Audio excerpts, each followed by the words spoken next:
Robert. I'm going to teach you how to disconnect your pump from home.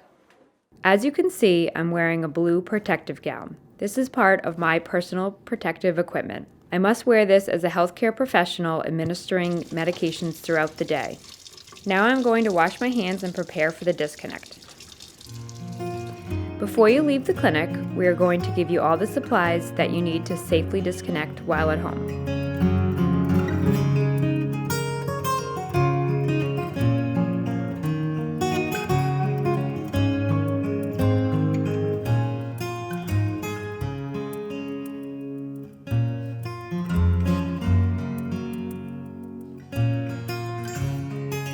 Before you disconnect, I encourage you to find a comfortable spot in your house. Take your time, there's no rush. As you can see, this is what we're going to give you. When you lay them out, this is what all the supplies will look like. These infusions are 46 hours. Your nurse will let you know what time you should be ready for your disconnect. When you hear the beep, check to make sure all of the drug has infused.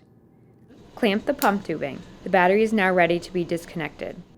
You can take it out by opening the package here and then removing this from the sleeve. Then open and remove the door and remove the battery. Try to disconnect your pump within 1 hour of it finishing. The pump will start to beep intermittently once the reservoir volume becomes 0. Using the tab that your nurse will provide, remove the tape securing the tubing. Then you're going to place the gauze pad underneath the tubing. Make sure that the pump tubing is clamped. Then remove the pump tubing from the white cap. Wipe off any extra fluid that may be present on the cap with the gauze pad. Place the red cap right on the end of the pump tubing.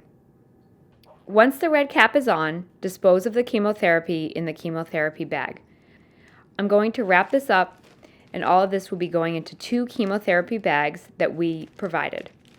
You will need to double bag it and make sure the Ziplocs are closed.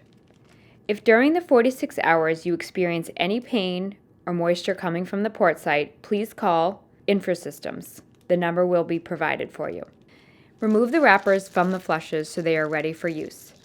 Next, using the alcohol swab provided, clean the hub for 15 seconds, about the time it takes you to sing happy birthday. Prepare to flush with the saline.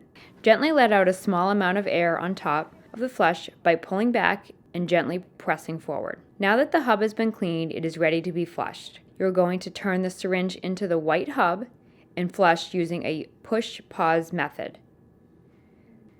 The flush is 10 cc's, pushing 1 to 3 cc's in and then pausing. Pushing and pausing, pushing, pausing, until the complete 10 cc's has been flushed. Remove the saline flush and prepare for the heparin flush. Again, gently pull back and push forward to remove any air from the syringe. Then push down and turn the syringe into the cap, like you would a light bulb. Again, flush using the push-pause method and remove the syringe when done. Okay, we have successfully flushed. The next thing to do is remove the needle. Feel free to call us here at the Cancer Center at any time with questions or concerns. We are now ready to remove the dressing that is covering the needle. Begin around the edges of the dressing, working your way until it is loose on all sides. Be careful not to pull out the needle yet. If you have a problem with your port, PICC line, or tubing, call the nurse practitioner, doctor, or the infusion unit. Now that the dressing is removed, it is time to remove the needle. Anchor the needle with your index finger and thumb of your left hand. Slowly pull up the tab as if you're opening a can of soda. You will hear a click sound. Once you hear the needle click, the needle has been safely removed and is locked in place. Place the needle in the sharps container that your nurse will provide for you. Cover the port site with a Band-Aid. Place all the supplies except the needle into the Ziploc bag that contains the black bag. Then put everything into the UPS box provided and later drop it off into the nearest UPS location. It is normal to feel some slight discomfort at the port site immediately following a disconnect. However, if you feel swelling, pain, or redness, we want to hear from you here at the Cancer Center after your disconnect is complete. Robert, if you have any questions or concerns, you can refer to the MGH booklet about disconnect or call us here anytime at the Cancer Center. Remember, your MGH team is here for you. Thank you.